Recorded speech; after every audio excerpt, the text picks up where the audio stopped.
और एक बार प्रभु यीशु मसीह के महान और सामर्थी नाम से आप सब लोगों को मैं आज के आशीष और अनुग्रह वाले वचन को के लिए मैं धन्यवाद देता हूं।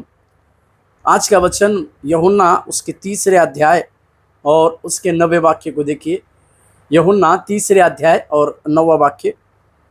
निकोदेमुस ने उसको उत्तर दिया, ये बातें कैसे हो सकती है।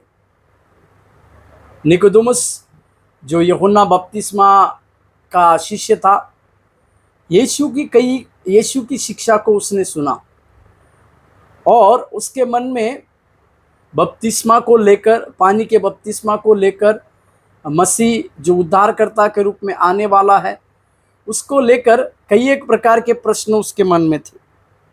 इसी के लिए हम जानते हैं निकोदेमुस को सीक्रेट डिसाइपल भी कहा जाता है। वो छुपके से रात में प्रभु यीशु मसीह के पास चले आता है और यीशु मसीह से वार्तालाप करते हैं। जरूर उस निकोदेमुस के अंदर कई प्रकार के डर की बातों को भी देखते हैं और परंपरा की बातों भी थी। इसी के लिए वो प्रभु यीशु मसीह को रात में चुपके से आते हैं। पर हमारे प्रभु यीशु मसीह जो मनों को जांचने वाला और सब बातों को समझने वाला परमेश्वर है, उस महान परमेश्वर ने उसके अंदर की बातों को परखा, उसके अंदर के सवालों को जाना और उसकी जो मन की इच्छा थी इसको समझा। और कई एक बातों को यीशु मसीह ने नए जन्म के बारे में, जिसके विषय में निकोदेमुस कुछ भी नहीं जानता था, इसके विषय में प्रभु यीशु मसीह उनको शिक्षा देते। उस शिक्षा को देते समय निकोदेमुस के मन में पहले से ही जो सवाल थे, उसमें से एक सवाल जो है वो प्रभु यीशु मसीह को कहते हैं कि ये सारी बातें कैसी हो सकती है। मतलब जब प्रभु यीशु मसीह ने कहा, जब तक किसी मनुष्य का आत्मा और जल से ना जन्मे, तो जो आत्मा और जो आत्मा से जन्मा ना हो, या जिसे नए सिरे से जन्म लेना अवश्य है, इस बातों को जैसे यीशु मसीह ने कहा, निकोदेमुस के मन में एक प्रश्न आया कि ये सारे नए जन्म की बात कैसे होगी। क्या किसी मनुष्य को फिर से अपने माँ के उस कोख में जाना पड़ेगा क्या?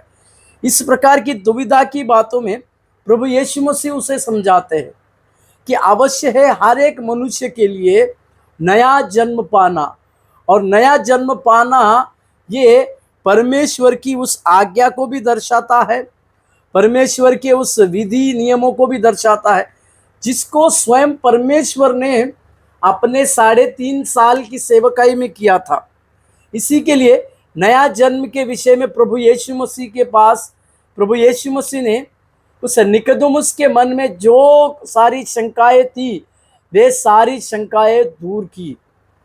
इसी के लिए परमेश्वर हर चीज का जवाब देने वाला परमेश्वर है। हर बातों का सफाई से जवाब देने वाले परमेश्वर को आप और हम पाए हैं। इसी के लिए हमारे जीवन में इस बात को आप और हम समझने पाए, वो परमेश्वर हमारे जीवन की सारे सवालों का जवाब है। इसी बातों को आज सवेरे के समय में हम समझे और अपने जीवन की शुरुआत करें। प्रभु आपको आशीष दे।